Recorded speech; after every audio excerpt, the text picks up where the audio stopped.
Hi friends, welcome back to my channel. For those of you that don't know me, my name is Fiona and I'm a visual artist.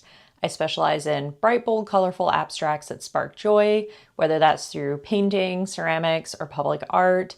And on this channel, I like to take you with me on my artistic journey, whether that means working on projects here in my studio, going out to see art exhibits, buying art supplies and sharing my haul with you, artist tips whenever I may have them, just basically any art-related content. So if that sounds like something you're into, please like and subscribe. It's one free click for you, but makes a big, big difference for my channel, and I would really, really appreciate it. Okay, friends, today we have a fun one. We are heading over to my friend Donna's house, and if you haven't seen it, I did a whole studio tour of her amazing space, and you can check that out. I'll link it below or in the card up here.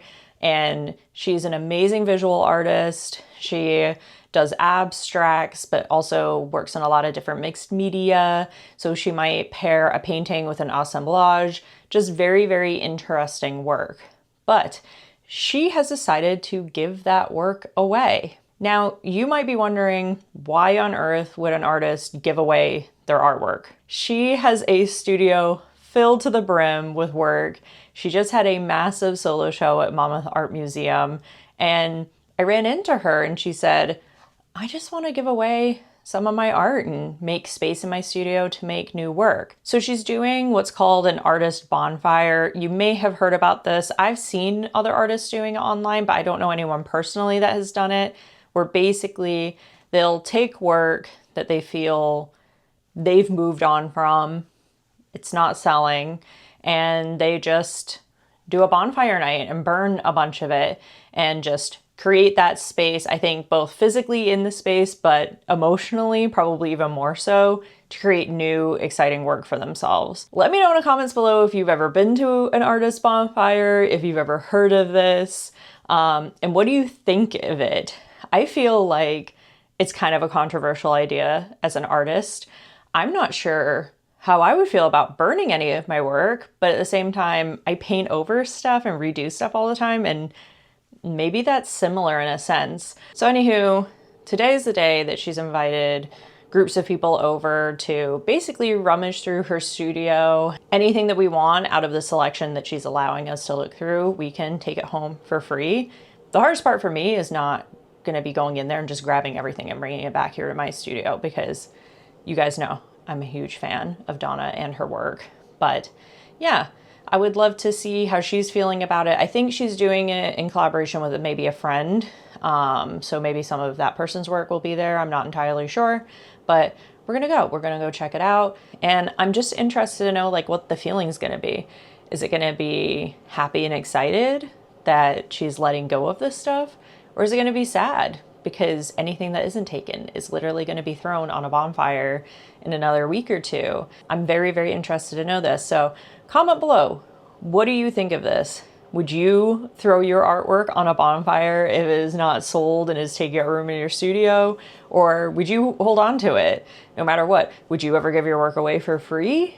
I think that's a controversial idea too. So I don't know the answers to this, but I'm interested to see how this goes. So I'm going to take you along with me. Let's head over to Donna's.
how this came about and what your thoughts and feelings are. Well, go ahead. So the original thing that set this in motion is that I burned my husband's letters to me before we were married, and so then we got to thinking, yeah, we should burn all the art we don't want to look at anymore. Just like purge all our stuff. And then you took it. So I said, well, why don't we have a tea and a gathering, and we'll give the work away to friends and students and neighbors, and we'll have we'll have things to eat, and we'll have a gathering, and we'll network, and we'll love meeting people, and we'll see where the work is going. That's true. Yes. And how do you feel today doing it? Is this like, does it feel good to release yourself of the work, or are you sad to see it go? Like, I'm definitely not sad to see it go. No, okay, that's good. But it's weird because some of it has been shown.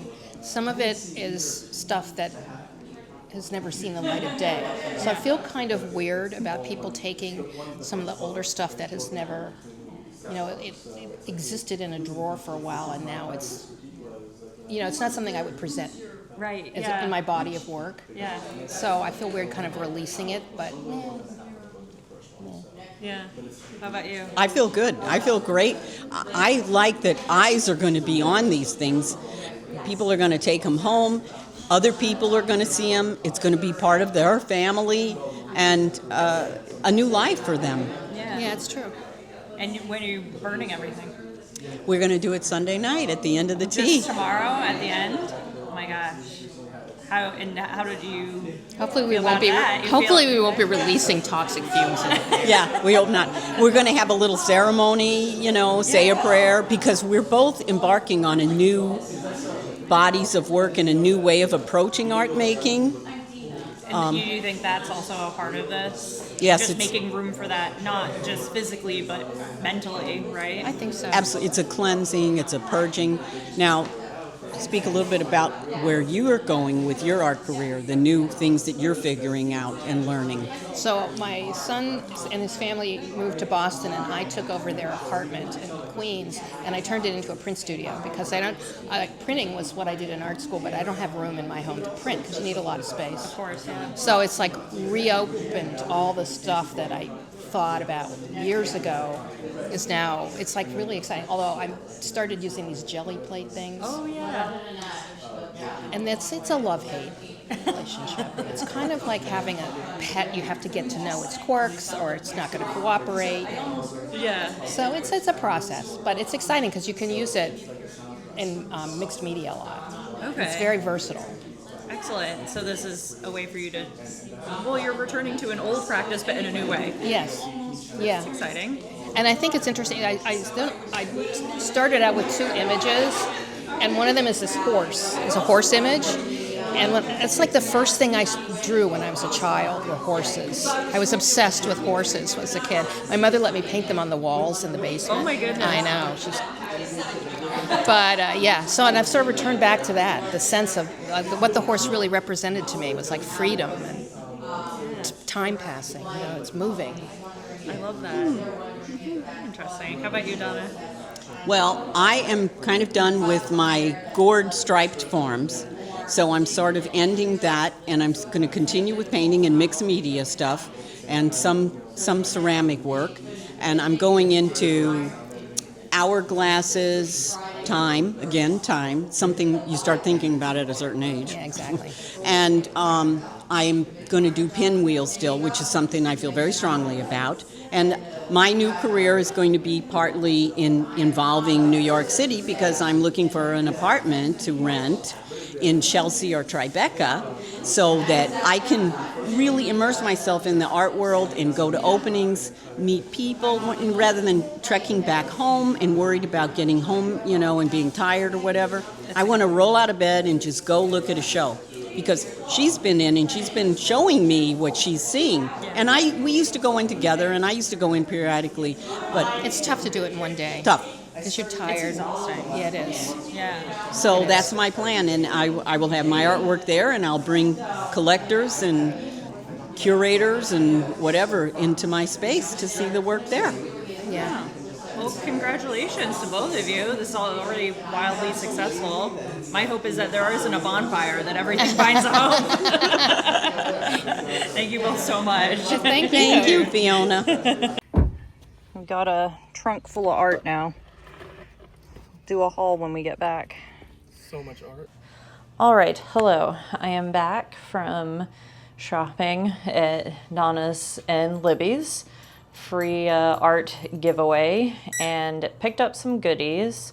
Zelda's here as well, playing with her ball, so you might hear some squeaking. But yeah, I just thought I would do this downstairs because I'm too tired to go upstairs.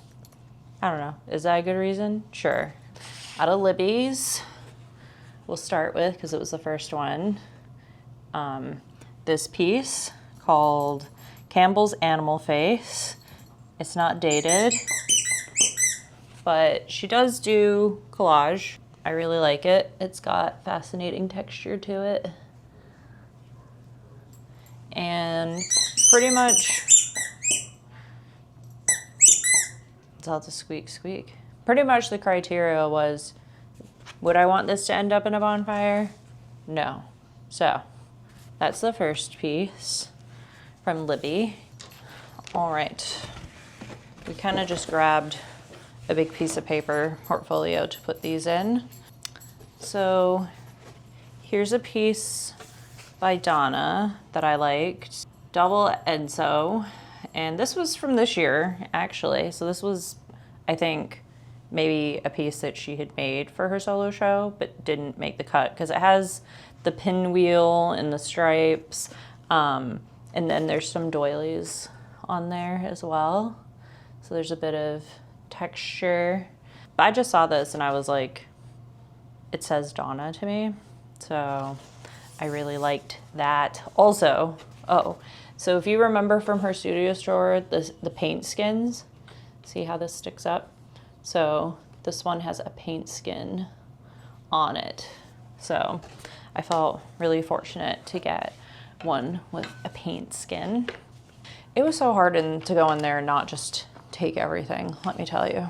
Here's another piece of Donna's on, I think this is rice paper, but I had gone to see an exhibit of hers in 2019 in New York, and it had this heart symbol on it. So this was a different show of hers, but once again, texture, I really like this paper, the rice paper. So that reminds me of like a very specific exhibit. So yeah, so the last one and this one, they were both solo shows of hers that I've been to over the years. And I think the one in 2019 was her last one before this one in 2025. Here's a smaller collage, once again, with her iconic pinwheel. This is from her wooden sheet series. This is number 15. And this was from 2024. It says 5/2024. So she had a lot of collages there,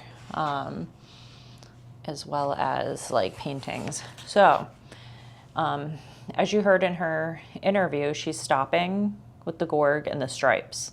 So I knew I had to get one of them since she won't be making them anymore. There was a pink one and they were hanging next to each other. And I was considering grabbing both, but then someone else grabbed the pink one. She was grabbing all pink work, which I think is a good idea. And I shouldn't be greedy and take all of it for myself, which I definitely could do. This is actually one that Dan picked up of Donna's, which is definitely, and she had a few in this shape, but I don't remember seeing this from her. So maybe this is older work. It is 2010, so I didn't know Donna then. So yeah, he liked some of her older stuff. So that's one of them. This is one that my mom picked up of Donna's, another collage piece from 2023. Nice gold and blues. This is one from 2021, and it's called The Formlessness Behind the Forms. And I actually thought this would be nice for Maria. So if I haven't sent this to you and you're watching it, you'll be getting it. Because I couldn't go to something where I'm getting Donna's work for free and not get something for Maria, because Maria's the one that introduced Donna and I, because we were doing a residency together. Maria and I and Donna stopped in one. I wasn't there, but Maria was. So they made the connection first. And then Maria set up a studio visit with her. So that's how I ended out meeting Donna. Although I'm pretty sure we would have met at one point or another. So here's two pieces from 2020 that I thought went nice together as a set. So yeah, I think that these two could get framed potentially, or those might be gifts. Because that's the thing too, where I was like, I could also give as gifts if I'm willing to part with it. Here's another from Libby. So everyone was saying that this sort of style is what they know Libby for, which is like collage with characters. So I just loved this one with all the bunnies because we have so many bunnies in our yard here. So I picked that up as well. This last piece is from Libby, and Libby being a printmaker, early in her career, I saw this one, and it's already framed, but it's called Flight Pattern, and this was made in, according to this, it says 1976. So I just really liked it. I feel like there's something really poetic about the way the birds are flying and coming back and going in a circle. So it just caught my attention. But yeah, number 5 edition out of 8. And yeah, I'm happy to have this. So this might come to work with me since it's already framed. We'll see. The bonfire is going to happen tomorrow evening because they're having this event today and tomorrow. And then whatever's left at the end, they will bonfire. But as you heard them speak about it, they seem pretty happy about it, ready to let go of the work and move forward. And then also happy to see some of them find new homes. I thought it was especially interesting that Libby touched on the fact that it's a lot of work that she wouldn't be showing now that would just be sitting sort of in her archives. So she thinks it's even weird that people are taking older work of hers or work that's old and never been shown before. So I thought that was interesting because for me as an artist, there's tons of work I have that I've never shown and never plan to. It's just sitting around. So ideas for future things, but let me know what y'all thought. Have you ever done this? Would you ever do it? Do you know anyone that's ever done it? Any thoughts and feelings? I would love to hear in the comments. Also from what you saw in the video, is there something that you would have grabbed that maybe I didn't? So yeah, let me know any thoughts and opinions. I'm so fascinated to hear from you. And of course, give Libby and Donna a follow. They will be linked below. But for now, I'm going to get going and I will see you in the next one. Till then, stay well and stay inspired, my friends. Bye.